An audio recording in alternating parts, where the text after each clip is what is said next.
Pour mon 6e séjour au Guatemala, je choisis de retourner près de mes sommets fumants, après une visite obligée à Antigua. Fondée en 1542, Antigua est connue pour ses bâtiments coloniaux espagnols dont la plupart ont été restaurés après le tremblement de terre de 1773.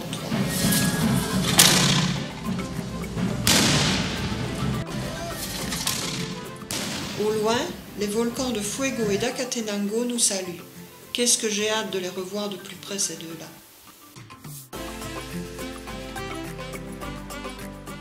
Notre première ascension sera au volcan Pacaya, haut de 2552 mètres.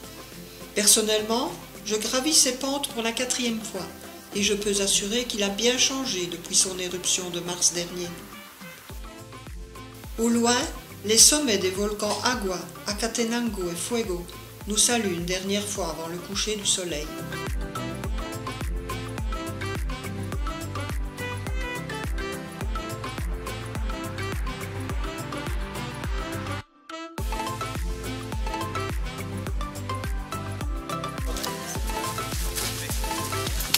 Après une nuit sous tente, nous partons à l'attaque du sommet.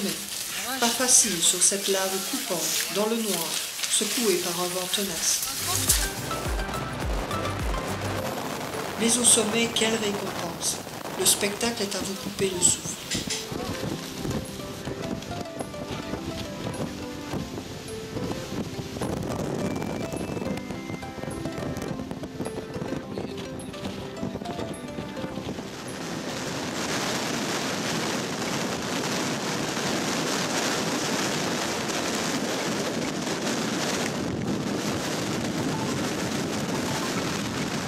Tout en haut, je ne peux m'empêcher de repenser à Augusto, notre guide de 2015 et 2017, que la Covid nous a enlevé trop tôt. Ces images, c'est à lui que je les dédie.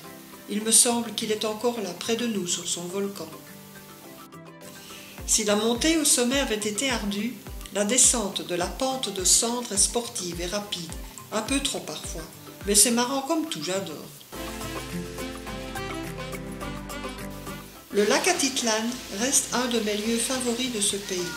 Il occupe une caldeira formée il y a 84 000 ans par une puissante éruption.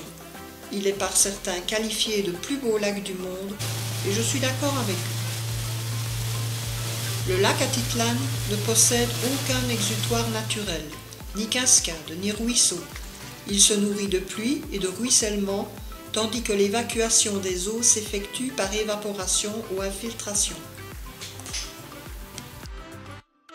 Après une très courte nuit à Quetzaltenango, à 4 heures du matin, nous partons à l'assaut des pentes du volcan Santa Maria. Après 500 ans de sommeil, le Santa Maria s'est réveillé en 1902 pour donner l'une des plus grandes éruptions du XXe siècle, projetant des cendres à 30 km d'altitude et tuant plus de 6000 personnes. Cette fois, hélas, je n'irai pas jusqu'au sommet, à 3772 mètres d'altitude. Mais la randonnée est superbe dans une belle végétation. Depuis la terrasse qui nous sert d'observatoire, nous attendons que le volcan Santiaguito en contrebas daigne nous honorer de ses explosions. En 1922, ce complexe de dômes de lave de 2550 mètres d'altitude s'est formé sur les flancs effondrés du Santa Maria. Le dôme Caliente est aujourd'hui très actif. On y observe une dizaine d'explosions par jour en moyenne.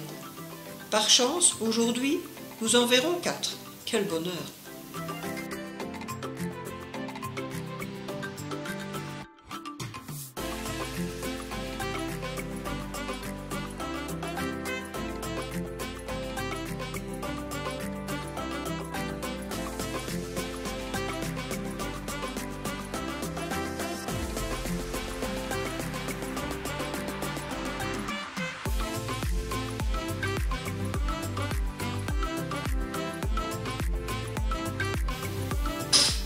Le Fuego sera notre dernier volcan du voyage.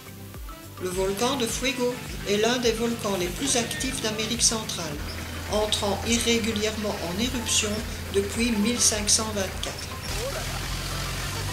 Lorsque je lui ai rendu visite en décembre 2017, Je n'aurais jamais imaginé la catastrophe du 3 juin 2018.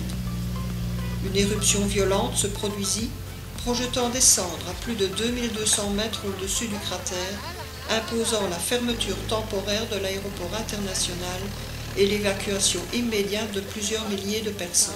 La presse parle alors de 114 morts, mais nous savons que la réalité est beaucoup plus cruelle si on prend en compte tous les disparus, principalement dans les villages détruits par des nuées ardentes et des lahares. Cette nuit, un nuage recouvre les sommets de l'Acatenango et du Fuego. Pas possible donc, ou très peu, d'observer les fontaines de lave. Par contre, notre sommeil sera perturbé par les explosions et le souffle incessant du volcan.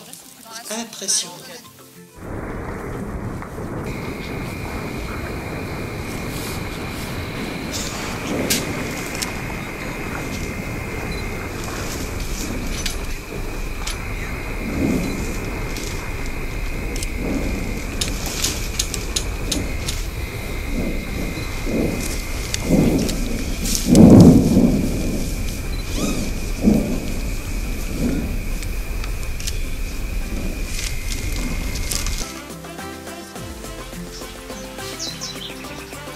C'est ici malheureusement que se termine notre séjour au Guatemala, mais pas de tristesse car j'ai la ferme intention d'y revenir une fois encore.